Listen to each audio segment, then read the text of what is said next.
আসসালামু আলাইকুম। আমি আল সাব্বির, পড়াশোনা করছি বুয়েট কেমিক্যাল ইঞ্জিনিয়ারিং ডিপার্টমেন্টে। আমি গতকাল হয়ে যাওয়া কুয়েট এক্সামে যে ফিজিক্স প্রথম পত্র থেকে যে ম্যাথগুলো এসেছিলো এগুলো সলভ করবো, আর আমি আর একটা পার্টে ফিজিক্স সেকেন্ড পেপার থেকে কোশ্চেনগুলো সলভ করব। আচ্ছা, প্রথম ম্যাথটা যেটা এসেছিলো এটা হচ্ছে তোমার খ সেট, ঠিক আছে, বি সেট সম্ভবত। তো ওই সেটটার আর কি সিরিয়ালটা এখানে আমি মেনটেন করছি। এটা হচ্ছে তোমার একটি বৈদ্যুতিক পাখা প্রতি মিনিটে 1500 বার ঘোরে। সুইচ বন্ধ করার পর ফ্যানটি থামার আগে 3000 বার ঘুরতে কত সময় প্রয়োজন? তো ভাইয়া, এটা যে দেওয়া আছে এটা হচ্ছে আমার ওমেগা নট, আমরা এখান থেকে বের করতে পারবো। ওমেগা নট হচ্ছে কি বলতো? ওমেগা নট হচ্ছে এতবার ঘুরে, ঠিক আছে। প্রথম দিকে এতবার ঘুরতো, তোমরা জানো একবার ঘুরলে ঘুরে 2 পাই বার, 1500 ইন্টু 2 পাই, ঠিক আছে। এতবার ঘুরে, একবার ঘুরলে তোমার 2 পাই ঘুরে, আর এতবার ঘুরলে তোমার এত ইন্টু 2 পাই।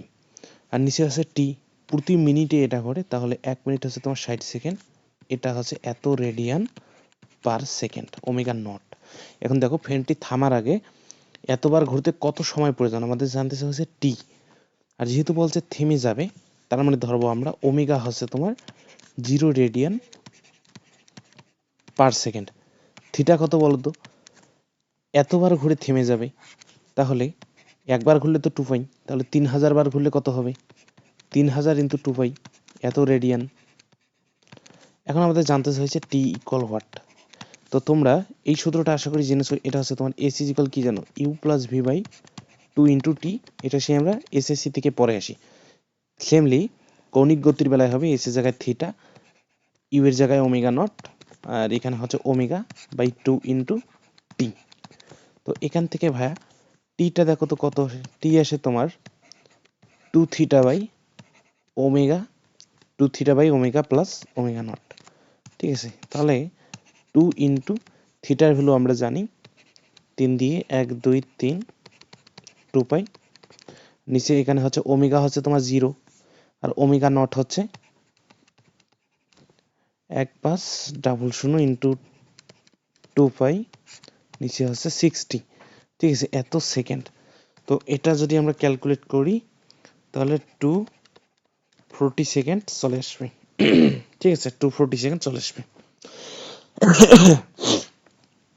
আচ্ছা, চলো আমরা তাহলে 240 second is right answer. Next ম্যাথটা দেখি। একটা কণার ত্বরণ দেওয়া আছে 10i, এখানে তোমার 7j, এটা হচ্ছে 8k দেওয়া আছে। এত ত্বরণে চলার পর আর তোমার একটা ভ্যালু দেওয়া আছে। এরপর বলছে এত সরণ হয় কণাটির ভর যদি 5 কেজি হয়, তাহলে সম্পাদিত কাজের পরিমাণ কত? এটা আমাদের বের করতে হবে, ঠিক আছে। তো ভাইয়া, তোমরা কাজ অধ্যায় পড়েছো যে কাজ হচ্ছে বল ও সরণের মধ্যবর্তী গুণফল। আচ্ছা, তো আমি আগে ভেক্টরটা লিখি। দেখো এ ভেক্টর কি দেওয়া আছে? এ ভেক্টর দেওয়া আছে তোমার 10i plus 7j minus 8k। এটা হচ্ছে তোমার এ ভেক্টর দেওয়া আছে, ঠিক আছে। এখন এফ ভেক্টরটা কি হবে বলো তো ভাইয়া? এফ ভেক্টর হবে একটা স্কেলারের সাথে আমরা ত্বরণটা গুণ করে দেবো জাস্ট। তো দেখো তো ভর আমার 5 কেজি বলে দেওয়া আছে, তাহলে 5 into 10i plus 7j minus 8k, ঠিক আছে। এটা তাহলে এটা যদি আমরা লিখি তাহলে যেটা আসতেছে 50i, এটা হচ্ছে 35j ক্যাপ, আর এখানে হচ্ছে মাইনাস 40k ক্যাপ। আর সরণের আমার যে ভেক্টরটা এটা আমাদের বলে দেওয়া আছে। সরণ ভেক্টরটা দেখো তো ভাইয়া, বলে দেওয়া আছে না? এটা হচ্ছে তোমার 5i cap minus 4j cap plus 5k cap. তো কাজ হচ্ছে তোমার এফ ডট এস, কিন্তু এখানে এসটাকে আর দ্বারা প্রকাশ করছে, অর্থাৎ এফ ডট আর। তো এই দুইটা ডট প্রোডাক্ট, ঠিক আছে, 50i plus 35j minus 40k, এই দুইটা হচ্ছে dot product 5i minus 4j plus 5k। তো এটা ডট প্রোডাক্ট করলে ভাই এখানে তোমার যেটা আসে সেটা দিকে একটু ক্যালকুলেটরে 50 গুণন 5 মাইনাস 4 গুণন 35 +5 -40, এটা আসে তোমার -90 জুল। ঠিক আছে, কাজ যেহেতু স্কেলার আসে, সাইনটাও কিন্তু আমাদের বিবেচনা করতে হবে। শুধু 90 জুল বললে আমাদের ভুল হবে।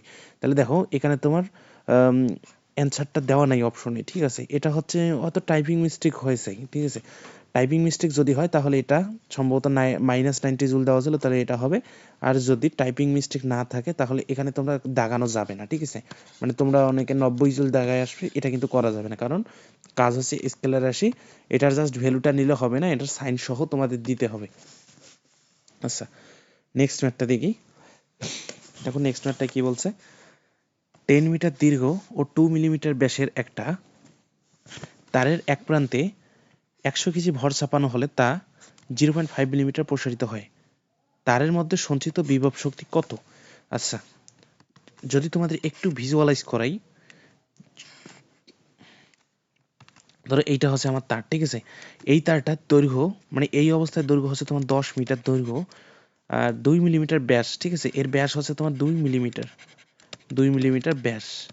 এখন পরবর্তীতে কি হয়েছে দেখো তো ভাই, তারের এক প্রান্তে 100 কেজি ভর ঝুলানো হয়েছে, অর্থাৎ পরবর্তীতে যখন ভর ঝুলানো হবে তখন ভরের প্রভাবে কিছুটা তো তোমার বৃদ্ধি পেয়ে যাবে তারটা। ঠিক আছে, তারটা কিছুটা বৃদ্ধি পেয়ে যাবে। আচ্ছা, এটা কি হইতেছে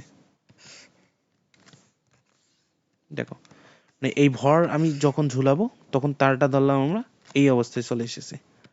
ঠিক আছে, এতটুকু তোমার বৃদ্ধি, এটা ধরলাম আমরা আদি অবস্থানে ছিল, এই এটা হচ্ছে ধরো সেম অবস্থা থেকে জাস্ট এটা বৃদ্ধি হয়েছে।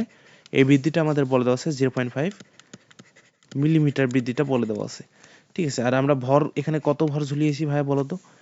100 কেজি ভর ঝুলিয়েছি, 100 কেজি ভর ঝুলিয়েছি। ঠিক আছে, এইখানে 100 কেজি ভর ঝুলানোর কারণে তোমার বস্তুটা একটু প্রসারিত হয়েছে। এটা ধরো 100 কেজি। তো এখন জি দেওয়া আছে আমাদের, বলছে কি বলতো, তারের মধ্যে সঞ্চিত শক্তি কত? তো তোমরা জানো ইপি, এই তারের মধ্যে ইপি হচ্ছে কি বলতো, Y A L square by 2L। এই এলটা হচ্ছে কতটুকু চেঞ্জ হয়, কতটুকু দৈর্ঘ্য বৃদ্ধি পেয়েছে সেটা। এই এলটা হচ্ছে আদি দৈর্ঘ্য, এটা হচ্ছে তোমার ইয়ং এর গুণাঙ্ক, এটা হচ্ছে এরিয়া, তোমরা এটা জানো। কিন্তু এখানে ইয়ং এর গুণাঙ্ক দেওয়া নাই, কিন্তু আমাদের বল রিলেটেড একটা টার্ম এখানে আছে, যেটা থেকে আমরা যে প্রকৃত বলটা আছে যেটা আমরা অ্যাপ্লাই করছি এখানে, সেটা আমরা বের করতে পারবো। তো তোমরা বলের সূত্র জানো, এফ ইজ ইকুয়াল হচ্ছে Y A L by L. ঠিক আছে, তো এই জিনিসটা দেখো তো ভাইয়া, হাফ ইন্টু, আমরা এইভাবে লিখতে পারি কিনা, এই টার্মটাকে একটু মডিফাই করতেছি, Y A L by L into L. তো দেখো এই টার্মটা হচ্ছে তোমার এফ টার্ম। ঠিক আছে, F, half into F L, অর্থাৎ সঞ্চিত শক্তি হচ্ছে কতটুকু তোমার পরিবর্তন হয় সেই চেঞ্জটা ইন্টু বল, তাদের তোমার 2 দ্বারা ভাগ দিবা। ঠিক আছে, এখন এই এফটা কোথা থেকে পাবো? এই এফটা হচ্ছে কত ভর আমরা ঝুলিয়েছি তার ওজন। ঠিক আছে, অর্থাৎ এফ হচ্ছে তোমার এখানে এমজি, এল হচ্ছে পরিবর্তন। তো ভাই এখানে যদি আমরা সবগুলো ভ্যালু বসাই, এম হচ্ছে আমার 100 কেজি ইন্টু 9.8 ইন্টু পরিবর্তন হচ্ছে 0.5 মিলিমিটার, এটা যদি আমরা মিটারে কনভার্ট করি 10⁻³ দ্বারা গুণ করবো, এত বলতো কি, এত জুল। ঠিক আছে, এটা তোমরা যদি করো তাহলে তোমাদের এখানে 0.24 জুল আসবে। আর তোমরা জানো 1 জুল হচ্ছে তোমার 10⁻7 আর্ক, তো 10⁻7 দ্বারা যখন গুণ করবা তখন আসবে 2.45 ইন্টু 10⁶ আর্কস। ঠিক আছে, এই যে, তাহলে এই যে ভাইয়া এটা হচ্ছে আমার 1 নম্বর অ্যান্সারটা। ঠিক আছে, চলো আমরা নেক্সট ম্যাথটা দেখি। একটা বুলেট কোনো দেওয়ালে 1 মিটার প্রবেশের পর 50% বেগ হারায়। এই দেয়ালে এই দেয়ালে বুলেটটি, আচ্ছা এখানে বুলেটটি হবে, বুলেটটি আর কতটুকু প্রবেশ করতে পারবে? তো ভাইয়া এই ম্যাথটা হচ্ছে খুবই কমন ম্যাথ, এটা তোমরা অসংখ্যবার দেখে এসেছো, ম্যাথে দেখে এসেছো, ফিজিক্সে দেখে এসেছো। ঠিক আছে, তো এই ম্যাথটা হচ্ছে তোমরা কিভাবে করছো, মানে অনেক নিয়মে করা যায়, তো আমি একটা স্পেসিফিক একটা নিয়ম করাবো যেটা হচ্ছে ঐকিক নিয়ম টাইপ। ঠিক আছে, ওই নিয়মটা একটু আমি এক্সপ্লেইন করব। তো ধরলাম এটা হচ্ছে আমার যে দেয়ালটা নিয়ে আমরা আলোচনা করতেছি, এটা হচ্ছে আমাদের সেই কাঙ্ক্ষিত দেয়ালটা। তো এখানে একটা বুলেট কোনো দেয়ালে 1 মিটার প্রবেশ করছে, তো এই বুলেটটা একটা এখানে এসেছে, এই বুলেটটা আসার পর এটা ধরলাম আমরা 1 মিটার হচ্ছে এইটা। ঠিক আছে, এই যে এই যে এটা হচ্ছে আমার 1 মিটারের। 1 মিটার আসার পর বুলেটটা এখানে এসে থেমে গেছে, ঠিক আছে, এই জায়গায় 1 মিটার আসার পর থেমে গেছে, না থেমে যায়নি, কি বলছে 50% বেগ হারিয়েছে। তো আমরা ধরলাম যখন এইখানে প্রবেশ করে, মানে দেয়ালে একদম যখন প্রবেশ করবে, প্রবেশের শুরুতে ধরলাম আমরা বুলেটটা ভি বেগে দেয়ালে প্রবেশ করতেছে। তাহলে বলো তো ভাইয়া এখানে ইকে ওয়ানটা কি হবে? ইকে ওয়ানটা হবে তোমার হাফ এম ভি স্কোয়ার। বুলেটের ভর যদি এম হয় আর এই তোমার দেয়ালে যখন প্রবেশ করবে সেই মুহূর্তে যদি তোমার বেগটা ভি হয় হাফ এম ভি স্কোয়ার। তারপর এই রেড লাইনটা তোমার কত বলছে বলো তো? 1 মিটার, আমরা এটা ধরলাম 1 মিটার। 1 মিটার প্রবেশের পর 50% বেগ হারিয়েছে, অর্থাৎ এখানে 50% বেগ হারানো মানে বেগ হয়ে গেছে তোমার ভি বাই টু, ঠিক আছে, অর্থাৎ ভি বেগে যদি চলে আসে 50% বেগ হারানো মানে ওর বেগটা অর্ধেক লস হয়েছে, অর্ধেক আছে। তাহলে এইখানে যদি আমরা ইকে টু যদি হিসাব করি, ইকে টু হবে আমাদের half M V by two square, ঠিক আছে, half M V by two square. আচ্ছা, দেয়ালটা আর একটু বড় করে নাও, এখানে নাও, ঠিক আছে। এখন প্রশ্নে আমাদের জানতে চাওয়া হয়েছে আর কতটুকু প্রবেশ করতে পারবে, আর কতটুকু প্রবেশ করতে পারবে, এটা আমাদের জানতে চাওয়া হয়েছে। তো আমরা ধরলাম এই যে আমাদের যে হোয়াইট যে লাইনটা আছে এখানে আসার পর তোমার বুলেটটা থেমে যাবে, অর্থাৎ এই যে বুলেটটা আছে বুলেটটা এটাও ভেদ করবে, আস্তে আস্তে বেগ কমবে, কারণ এখানে তোমার বাধা দানকারী একটা বল আছে। তো এইখানে যখন আসবে আমরা ধরলাম এই জায়গায় আসার পর তোমার বেগটা হয়ে গেছে জিরো, ঠিক আছে, বেগ হয়ে গেছে জিরো। তো এই জায়গায় যদি বেগ জিরো হয় তাহলে এই জায়গায় তোমার ইকে কত হবে বলো তো ভাইয়া? ইকে হবে তোমার জিরো, ঠিক আছে, এই জায়গায় ইকে হবে জিরো। তো এখন এই ম্যাটটা হচ্ছে দুইটা পার্ট, একটা হচ্ছে এই পার্ট যেটা হচ্ছে এখানে ভি বেগে আসার পর 50% বেগ হারানোর পর এই যে নতুন একটা গতিশক্তি অর্জন করে, আবার পরবর্তীতে এই গতিশক্তি থেকে গতিশক্তি জিরোতে শিফট করে। তো ভাইয়া এখানে ইকে ওয়ান আমি কোনটা কোনটা মার্ক করতেছি দেখো, এটা হচ্ছে ইকে ওয়ান আর ইকে টু এর মধ্যে যে গতিশক্তির যে পার্থক্য সেটা একটু দেখি। ডেল ইকে কত? ডেল ইকে হচ্ছে এটা অবভিয়াসলি বড় হবে, তাই না? তাহলে ইকে ওয়ান থেকে আমরা ইকে টুটা বাদ দিই, ইকে ওয়ান মাইনাস ইকে টু। তো ভাইয়া এখান থেকে হাফ এম ভি স্কোয়ার যদি আমরা কমন নিই, এখানে তোমার আসতেছে one minus half M V square যদি কমন হয় 1 - 1/4, ঠিক আছে, 1/4। তো এখানে ক্যালকুলেট করলে কত আসে? এটা তোমার আসবে 3/4, তাহলে 3/8 এম ভি স্কোয়ার। তো ভাইয়া এখানে একটা ঐকিক নিয়ম খাটাও তো, 3/8 এম ভি স্কোয়ার গতিশক্তি অ্যাপ্লাই করে কত দূর যায়, মানে ওই যে তোমরা 19 ক্লাস 8 যেটা করেছো যে এত জুল গতিশক্তি অ্যাপ্লাই করে, দেখো জিনিসটা এটা হচ্ছে এইখানে ছিল এতটুকু গতিশক্তি, কিন্তু 1 মিটার যাওয়ার পর তোমার গতিশক্তিটা এতটুকুতে নেমে এসেছে। তাহলে এদের মধ্যে যে পার্থক্যটা, সেই পার্থক্যটা তোমার এই 1 মিটার যেতে ব্যয় হয়েছে, ঠিক আছে, সেই পার্থক্যটা এটা, অর্থাৎ এটা হচ্ছে তোমার 1 মিটারে লস যাচ্ছে। তাহলে এত গতিশক্তি দ্বারা আমরা যেতে পারি 1 মিটার, ঠিক আছে।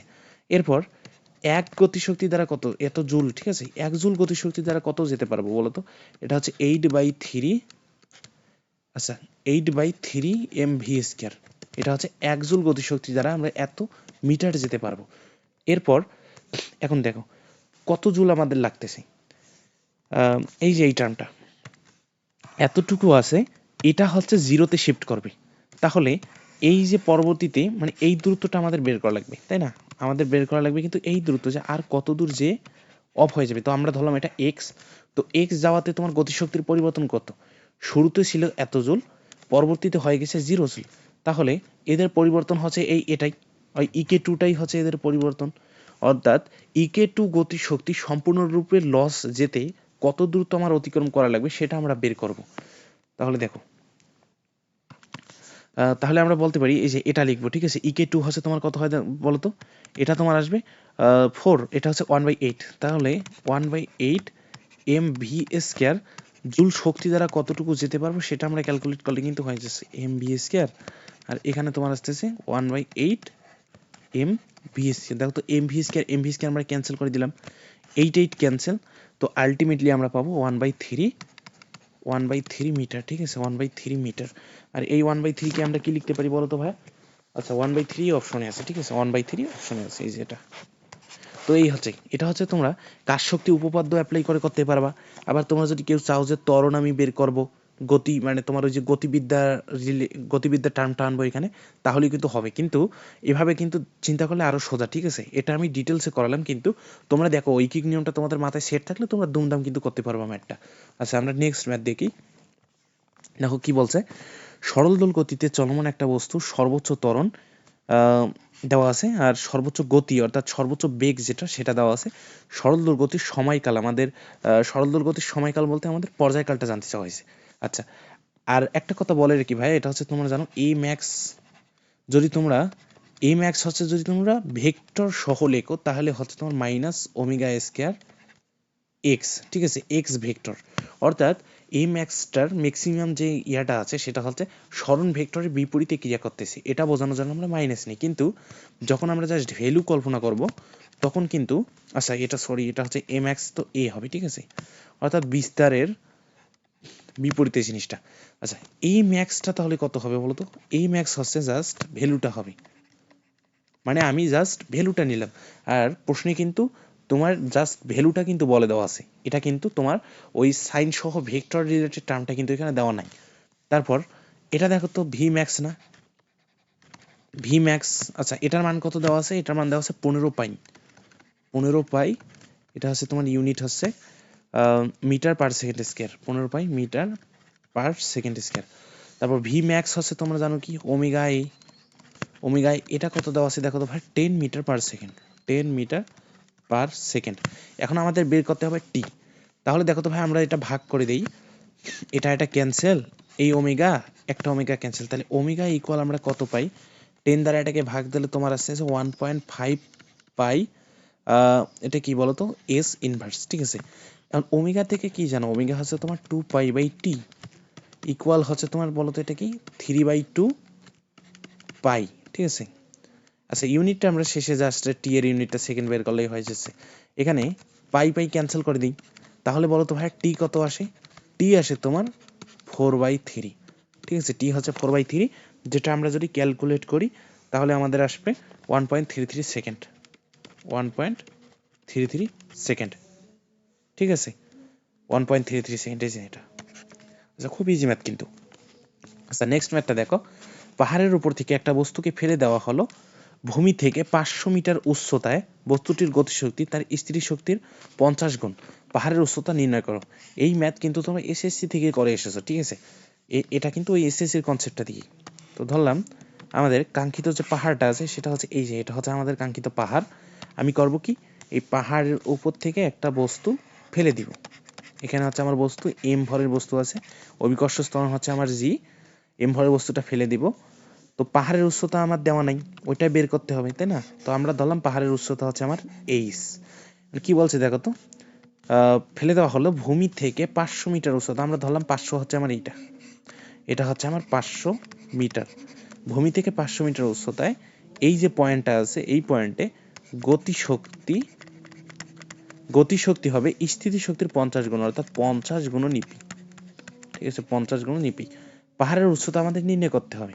তো ভাইয়া তোমরা ইকে কি জানো বলো তো? ইকে হচ্ছে উপরের তোমার উচ্চতা নাও, মানে উপরে কতটুকু ডিস্টেন্স অতিক্রম করে, এমজি ইন্টু ওই ডিস্টেন্স, মানে এমজি ইন্টু কতটুকু পথ অতিক্রম করেছে সেটা।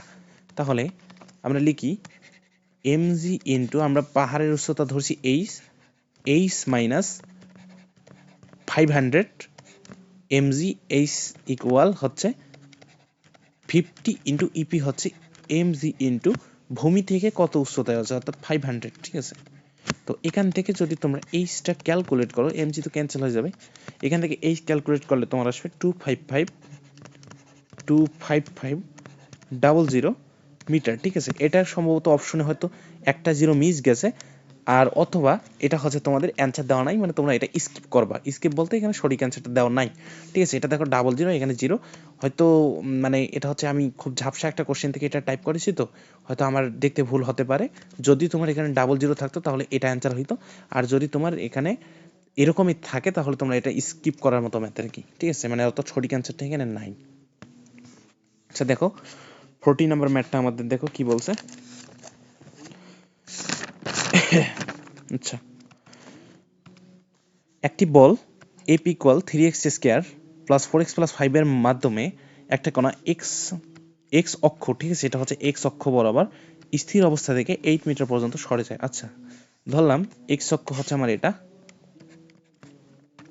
তো এইখানে হচ্ছে একটা কণা আছে, ঠিক আছে। এই কণাটা আমরা ধরলাম এই পয়েন্ট থেকে আমরা যে বল প্রয়োগ করতেছি, এই বলটা হচ্ছে তোমার বলের ফাংশনটা দেওয়া আছে, বলের ফাংশনটা দেওয়া আছে কত বলো তো ভাইয়া? এটা হচ্ছে এফ ইজ ইকুয়াল দেওয়া আছে আমার 3x স্কয়ার, অর্থাৎ এটা হচ্ছে স্মরণের উপর ডিপেন্ডেন্ট, অর্থাৎ এক্স এর উপর ডিপেন্ডেন্ট জিনিসটা। এটা হচ্ছে কনস্ট্যান্ট বল না কিন্তু, ঠিক আছে। এফ নিউটন লিখলাম না। তো এই বল এক্স অক্ষ বরাবর স্থির অবস্থা থেকে 8 মিটার পর্যন্ত সরে যায়, অর্থাৎ এখান থেকে এই যে 8 মিটার সরে এসেছে। এখন বস্তুটার নতুন অবস্থান হচ্ছে এটা। এখন কোশ্চেনে কি জানতে চাওয়া হয়েছে, আরও 2 মিটার স্থানান্তর করতে অতিরিক্ত কাজের পরিমাণ কত, অর্থাৎ আমাকে আরও 2 মিটার শিফট করতে হবে। এই যে আরও 2 মিটার শিফট করতে হবে, মানে এই যে ডিস্টেন্সটা আছে এটা হচ্ছে 2 মিটার। আরও 2 মিটার যেতে আমার এইখানে যে তোমার এক্সট্রা যে কাজটা হলো সেই কাজটা আমার কত সেটা জানতে চাওয়া হয়েছে। তো ভাইয়া দেখো, এখানে হচ্ছে তোমার জাস্ট এগুলো বলছে, এগুলো এক্সট্রা ইনফরমেশন, তোমার জাস্ট এতটুকু লাগবে। তো তুমি আশা করি জানো যে পরিবর্তনশীল বলের ক্ষেত্রে কাজ আমরা কিভাবে নির্ণয় করি।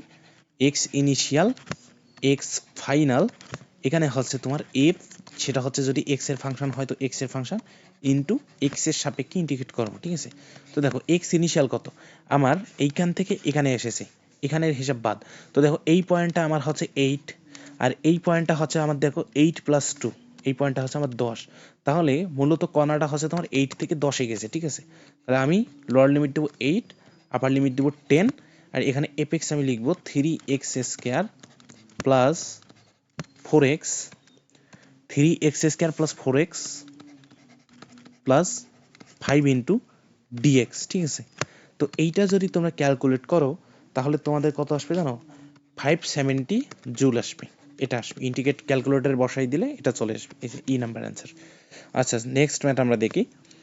একটি গ্রহের ভর ও ব্যাস পৃথিবীর তুলনায় দ্বিগুণ, এই গ্রহে একটি সরল দোলকের পর্যায়কাল নির্ণয় করো। একটা সরল দোলকের পর্যায়কাল নির্ণয় করতে হবে, সেটা পৃথিবীতে একটি সেকেন্ড দোলক হয়, সেটা পৃথিবীতে একটা সেকেন্ডের সরল দোলক হয়, অর্থাৎ এটা হচ্ছে সেকেন্ড দোলকের পর্যায়কাল তোমরা জানো টি ইকুয়াল হচ্ছে 2 সেকেন্ড, পর্যায়কাল হচ্ছে 2 সেকেন্ড, ঠিক আছে। এখন আগে আমরা জি এর একটা রিলেশন নিয়ে আসি এখানে। দেখো তোমরা জানো জি যদি আর্থ ধরি, ই ফর আর্থ, জি আর্থ হচ্ছে কি বলতো, G M E by R E square, এটা ঠিক আছে। তারপর ধরো কি বলছি, একটা গ্রহের ভর, তো ওই গ্রহটা আমাদের আননোন, তো আমরা আননোন ধরলাম, ঠিক আছে। তো G M unknown by R unknown square.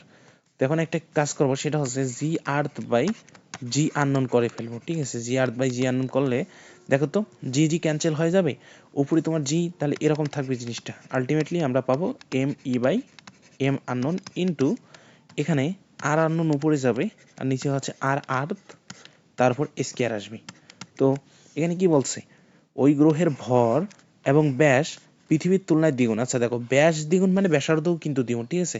তোমরা হঠাৎ করে দেখে পাবে যে এখানে তোমার ব্যাসার্ধ, সেটা ব্যাস দ্বিগুণ মানে ব্যাসার্ধ দ্বিগুণ। তো M earth by M unknown পৃথিবীর তুলনায় দ্বিগুণ, ঠিক আছে। মানে ওই গ্রহটার ভরটা হচ্ছে পৃথিবীর তুলনায় দ্বিগুণ এবং ব্যাস বা ব্যাসার্ধটাও কিন্তু পৃথিবীর তুলনায় দ্বিগুণ। তাহলে এইখানে টার্মটা কি আসবে বলো, এইখানে এরকম আসবে না, দেখো তো এই এম আননোনটাকে আমরা মুছাই দিয়ে এখানে আমরা লিখতে পারি 2me, কারণ ওখানে বলে দিয়েছে দ্বিগুণ। আবার এই আর আননোনটা যেটা আছে এটাকে মুছাই দিয়ে আমরা এখানে লিখতে পারি 2re। তো এমি ক্যান্সেল, আরি ক্যান্সেল, এখান থেকে 4 to 2 পাবো, ঠিক আছে। এই রেশিওটার ভ্যালু আমরা 2 পাবো। এখন আমাদের নেক্সট কাজ, তোমরা পর্যায়কালের সূত্র জানো না, টি ইজ ইকুয়াল হচ্ছে কি বলতো, 2 পাই রুট ওভার এল বাই জি। এখানে যদি পৃথিবীতে যদি পর্যায়কালটা মাপতে চাও তাহলে পৃথিবীর তোমার ঐকস্য স্তর নেওয়া লাগবে। আর যদি তুমি যদি ওই গ্রহের অর্থাৎ টি আননোনটা যদি মাপতে চাও তাহলে টি 2 পাই রুট ওভার, দৈর্ঘ্যের তো চেঞ্জ আমরা কনস্ট্যান্ট ধরে নেবো, আর এখানে তোমার দৈর্ঘ্যটা কনস্ট্যান্ট ধরে নেবো, ঠিক আছে। এটা হচ্ছে জি আননোন। তো ভাই এখানে দেখো তো আমাদের টি আননোনটা বের করা লাগবে, তো টি আননোন বাই টি আর্থ আমরা যদি করি তাহলে এখানে কি আসবে বলো, ব্যস্তানুপাতিক সম্পর্ক না, তাহলে জি আননোন আর এখানে তোমার জি আর্থ, ঠিক আছে। তাহলে টি আননোনটা আলটিমেটলি মানে এই যে এটা করলাম, ঠিক আছে, এটা ভাগ দিছি, এই দুইটা আমি ভাগ দিছি, তাহলে টি আননোন হচ্ছে টি আর্থ root over G E by G unknown. তো এখন দেখো তো টি আর্থ কত, এটা বলে দেছে এটা হচ্ছে একটা পৃথিবীতে একটি সেকেন্ড সরল দোলক, অর্থাৎ পৃথিবীতে এর পর্যায়কালটা হচ্ছে 2 সেকেন্ড। আর এই যে ভ্যালুটা আমরা অলরেডি বের করেছি সেটা হচ্ছে 2 এবং রুট আছে, তাহলে 2√2 সেকেন্ড, ঠিক আছে, 2√2 সেকেন্ড। আচ্ছা নেক্সট ম্যাথ দেখি। একটা বায়ু বুদবুদ কোনো রোদের তলদেশ থেকে পানির উপর ভাগে আসায় তার আয়তন 6 গুণ হয়। বায়ুমণ্ডলের চাপ 10⁵ নিউটন পার মিটার স্কয়ার হলে রোদের গভীরতা কত? আচ্ছা, তো এই রোদের ম্যাথ এগুলো হচ্ছে খুব সুন্দর ম্যাথ কিন্তু, ঠিক আছে, এটা তোমরা আশা করি করেছো। এটা হচ্ছে ধরো এটা হচ্ছে আমার কাঙ্ক্ষিত রোদ। আচ্ছা, তো ধরলাম এটা হচ্ছে আমার রোদের একদম যে উপরিপৃষ্ঠ আছে এটা, এইখানে আমার চাপ আছে ধরো পি নট, ঠিক আছে। এইখানে চাপটা কি হবে বলো তো ভাই? তাহলে একদম এটা যদি তোমার এই স্বচ্ছতা হয় আর এই পানির ঘনত্ব যদি তোমার রো হয়, অভিকর্ষ ত্বরণ যদি জি হয়, এইখানে চাপটা হবে পি নট প্লাস এক্সট্রাভাবে এই পানির কারণে একটা চাপ আসবে, সেটা হচ্ছে তোমার এইচ রো জি, ঠিক আছে। এটা হচ্ছে আমার চাপ। তো এইখানে হচ্ছে আয়তন ভি, আর এখানে যদি তোমার আয়তন, তাহলে দেখো এইখানে হচ্ছে চাপটা বেশি, এখানে চাপটা বেশি, এইচ রো জি পরিমাণ বেশি। তো যত উপরে উঠবা তত এইচ এর মান কমবে, তত এইচ এর মান কমাতে কিন্তু তত চাপটা কমবে। তো উপরে ওঠার সাথে সাথে কিন্তু কি হবে, চাপটা কমার কারণে আয়তনটা বৃদ্ধি পাবে, আয়তনটা বৃদ্ধি পেয়ে এই জায়গায় এসে কিন্তু সর্বোচ্চ হবে এই সিস্টেমটার মধ্যে, ঠিক আছে। তো আমরা ধরলাম আয়তন ভি ছিল, কিন্তু এখানে তোমার আয়তন হয়ে যায় এন ভি পরিমাণ। তো ভাইয়া এখানে আমরা টেম্পারেচার রিলেটেড কোনো কথা বলে নাই, তাহলে এটা আমরা ওই যে P1 V1 = P2 V2 যেটা হচ্ছে বয়েলের সূত্র, ওটা আমরা অ্যাপ্লাই করব, ঠিক আছে। তাহলে দেখো P1 V1 = P2 V2 যদি নাও, P0 × NV, ঠিক আছে, P0 × NV ইকুয়াল এটা নাও, ঠিক আছে, P0 প্লাস এইচ রো জি ইন্টু ভি। তো এখান থেকে ভিটা আমার ক্যান্সেল হয়ে যাচ্ছে, তাহলে এখান থেকে দেখো তো ভাই এইচ আমার কি আসে, এইচ আসে N P not minus P not by রোজি। তো আমরা পি নট যদি কমন নেই, n-1 আর নিচে আসবে তোমার রোজি, ঠিক আছে, এইচ রোজি। তো এটা তোমরা শর্টকাট হিসেবে অ্যাপ্লাই করতে পারো, কিন্তু মনে না থাকলে কোনো সমস্যা নেই, এটা আহামরি তেমন কিছু না। আচ্ছা পি নট আমাদের দেওয়া আছে 10⁵ নিউটন পার মিটার স্কয়ার, তাহলে পি নট হচ্ছে আমাদের 10⁵।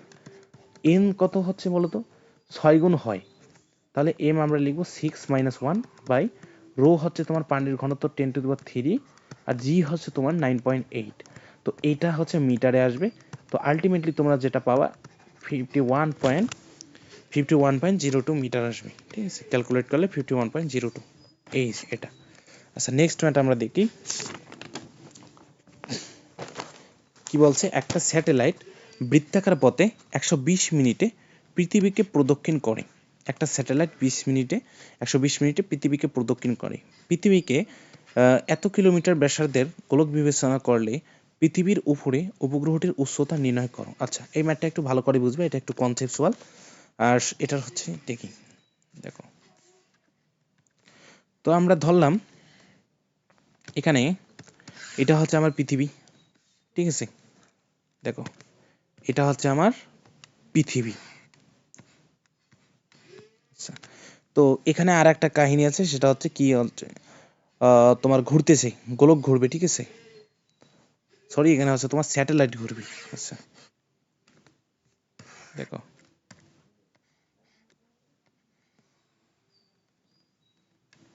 আচ্ছা আর একটু বৃদ্ধি করে দেই, দেখো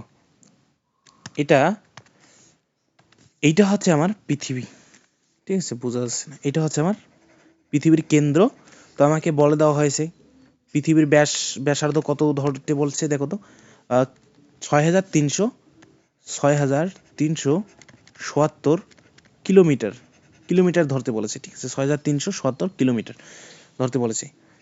উপগ্রহটির উচ্চতা, আচ্ছা উপগ্রহটির উচ্চতা বলতে এখানে যে এই যে নতুন একটা ডিস্টেন্স আমরা পাবো না এখান থেকে, এই যে এই ডিস্টেন্সটা আমাদের বলতে বলছে উচ্চতা কত। তো আমরা ধরলাম এই উচ্চতাটা হচ্ছে আমাদের 8 কিলোমিটার, ঠিক আছে, কিলোমিটার ইউনিটে নিচে কিন্তু 8 কিলোমিটার।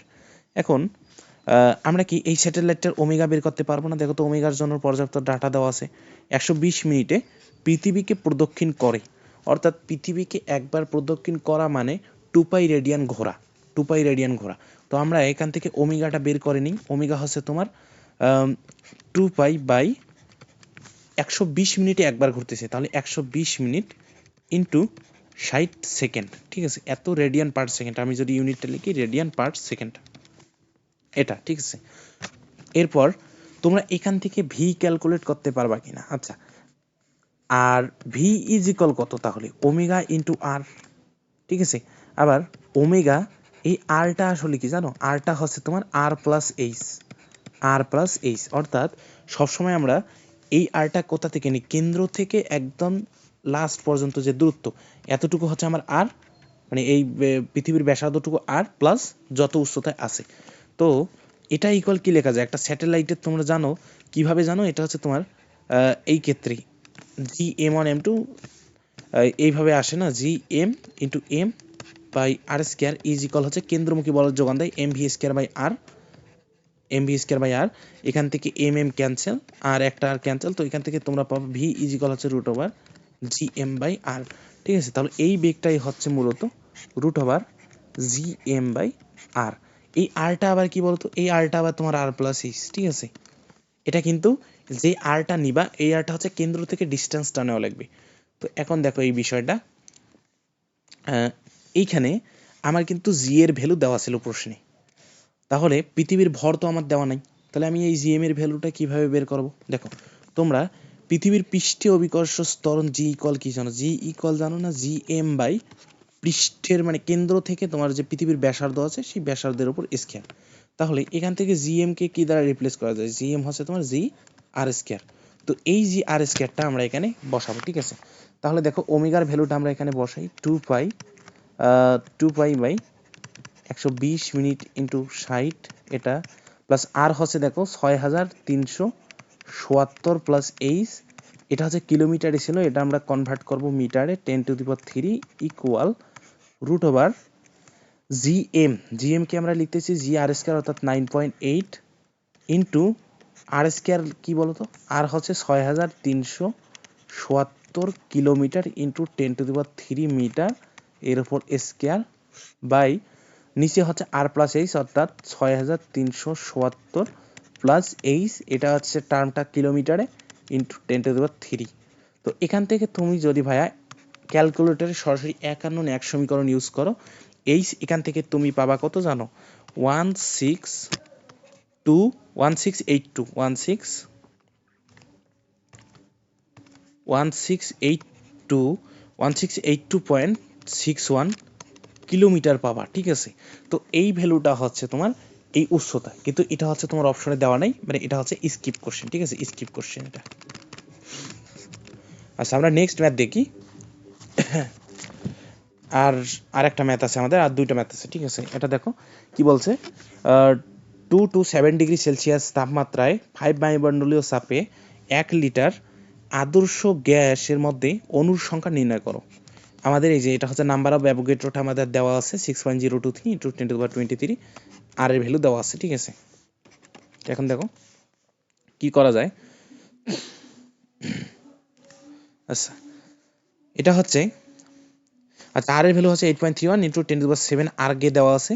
তোমরা জানো এটা হচ্ছে তোমার জুলে নিলে 8.31 জুল, কারণ তোমরা জানো 1 জুল হচ্ছে 10⁻7 আর্গ, ঠিক আছে। আচ্ছা আমি আরেকটা কথা বলে রাখি, আর এর হচ্ছে যদি এইটা নাও 8.314 জুল পার মোল পার কেলভিন, ঠিক আছে, এটা একটা ইউনিট। আবার আর একটা লিটার অ্যাটমসফিয়ার ইউনিট আছে, সেটা হচ্ছে 0.0821 লিটার অ্যাটমসফিয়ার, ঠিক আছে, লিটার অ্যাটমসফিয়ার পার মোল পার কেলভিন। আচ্ছা পার মোল পার কেলভিন, পার মোল পার কেলভিন। আচ্ছা তাহলে আমাকে একটা জিনিস বলো, এই টার্মটা কিন্তু আমাদের মানে এই টার্মটা যেহেতু সেম পিছনে দেখো, তাহলে এই টার্মটা আমাদের কিন্তু জুল নির্দেশ করে, এটা এখান থেকে আমি একটা এক্সট্রা ইনফরমেশন বলে রাখলাম আর কি। তো এটা তোমরা জানো পিভি ইজ ইকুয়াল হচ্ছে এনআরটি, আদর্শ গ্যাসের সমীকরণটা তোমরা জানো। এখান থেকে আমাদের যেহেতু অনুসংখ্যা বের করা নিয়ে ঝামেলা, তাহলে আমরা এনটাকে আলাদা করে নিই, এন হচ্ছে তোমার পিভি বাই আরটি। তো তো এন হচ্ছে তোমরা জানো এন বাই এন, এন হচ্ছে অনুসংখ্যা, এন হচ্ছে নাম্বার অফ অ্যাভোগাড্রো, অর্থাৎ নাম্বার অফ অ্যাভোগাড্রোতে তোমার থাকে 1 মোল। তাহলে মানে ওইভাবে ঐকিক নিয়ম থেকে কিন্তু এই টার্মটা আসতেছে, ঠিক আছে। তো এখান থেকে তোমার আসতেছে পিভি বাই আরটি। তো আমার অনুসংখ্যা লাগবে, তো তাহলে আমরা এন এখান থেকে ক্যালকুলেট করি। এন হচ্ছে আমার পিভি বাই আরটি ইন্টু এখানে তোমার নাম্বার অফ অ্যাভোগাড্রো। তো এখানে দেখো আমরা পিটাকে কত বসাবো, পি হচ্ছে আমার 5 বায়ুমণ্ডলীয় চাপ, অর্থাৎ এটা হচ্ছে আমার 5 অ্যাটমসফিয়ার দেওয়া। তো আমার যেহেতু লিটার অ্যাটমসফিয়ার ইউনিটটা আমি জানি, আমি এখানে আর চেঞ্জ করতেছি না, 5 লিখলাম, ঠিক আছে, 5 অ্যাটমসফিয়ারে গেছে কিন্তু। তাহলে এই যখন তুমি আর এর ভ্যালু এইটা ইউজ করবা, তখন আসলে তুমি আয়তন ইউজ করবা লিটারে আর চাপ ইউজ করবা অ্যাটমসফিয়ারে, ঠিক আছে। তো দেখো ভি কত, 1 লিটার দেওয়া আছে, তো আমি এটাও চেঞ্জ করবো না, কারণ আমার এই ইউনিটটা আমি ইউজ করবো, যেহেতু আমার লিটার লাগবে অ্যাটমসফিয়ার লাগবে, তো এইগুলো আমি চেঞ্জ করতে পারবো না, ঠিক আছে। আর এর ভ্যালু তাহলে আমি বসাবো 0.0821 লিটার অ্যাটমসফিয়ার। তোমরা চেঞ্জ করতে চাইলে চেঞ্জ করে করতে পারবা, ঠিক আছে। 821 ইন্টু টেম্পারেচার কিন্তু আমাকে কেলভিনে বসাইতে হবে, এই জায়গায় কিন্তু একটু সাবধান থাকতে হবে, ঠিক আছে। টেম্পারেচার হচ্ছে এখানে বলো তো তোমার 227 প্লাস 273, ঠিক আছে, ইন্টু নাম্বার অফ অ্যাভোগাড্রো হচ্ছে 6.023 ইন্টু 10⁻23। তো এখান থেকে ক্যালকুলেট করলে তুমি পাবা 7.34 ইন্টু 10⁻20t, ঠিক আছে, 7.34 ইন্টু 10⁻20t পাবা। আচ্ছা, আমাদের লাস্ট ম্যাথ যেটা হচ্ছে সূর্যের চারদিকে আবর্তনরত মঙ্গল গ্রহের কক্ষপথের ব্যাসার্ধ পৃথিবীর কক্ষপথের ব্যাসার্ধের 1.53 গুণ।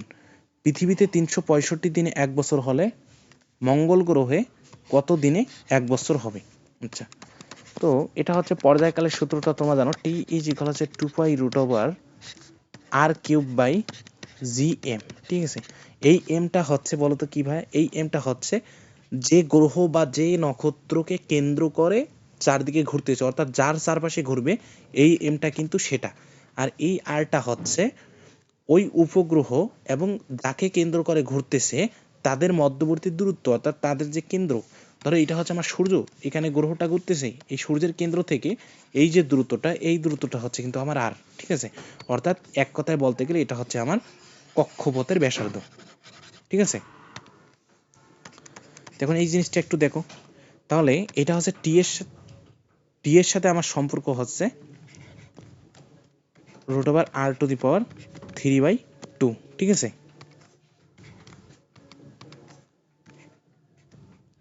এটা হচ্ছে টি ইজ প্রপোর্শন টু এটা। তো এখন কি বলছে, সূর্যের চারদিকে মঙ্গল গ্রহের কক্ষপথের ব্যাসার্ধ, তাহলে মঙ্গল গ্রহ আর ইয়ে নিয়ে কাজ চলছে, তাই না। তাহলে আমি যখন এটা মঙ্গল গ্রহে নিব, তখন এটা মঙ্গল আমি ধরলাম এম দ্বারা মঙ্গল গ্রহটা প্রকাশ করতেছি, আর মানে সূর্যের কেন্দ্র থেকে মঙ্গল গ্রহের দূরত্বটা হচ্ছে তোমার আর এম, ঠিক আছে। আর যখন আর্থের নিব, অর্থাৎ পৃথিবীর যখন নিব, তখন হচ্ছে সূর্যের কেন্দ্র থেকে পৃথিবীর যে ডিস্টেন্সটা, অর্থাৎ তার কক্ষপথের যে ডিস্টেন্স, সেটা হচ্ছে RE3/2। তো এখন ভাই আমার লাগবে টিএম লাগবে, তাহলে আমি TM/TE যখন করব এভাবে লিখবো, দেখো তো TM/TE হচ্ছে তোমার RM/RE, এখানে তোমার আসতেছে 3/2।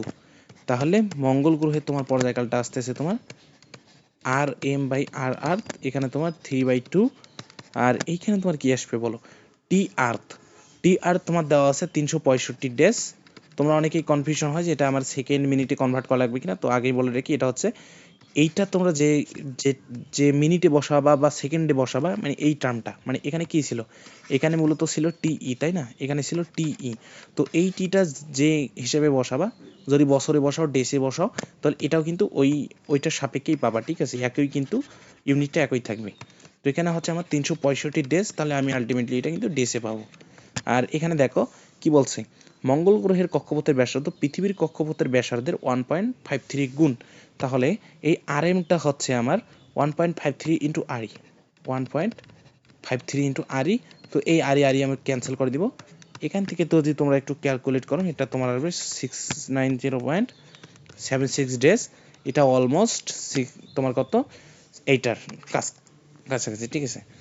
তো এই হচ্ছে আমাদের সিকিউরিটি 24-25 সালে আসা কোশ্চেন ফিজিক্স ফার্স্ট পেপার থেকে। আমি ফিজিক্স সেকেন্ড পেপারটা এখন দিব।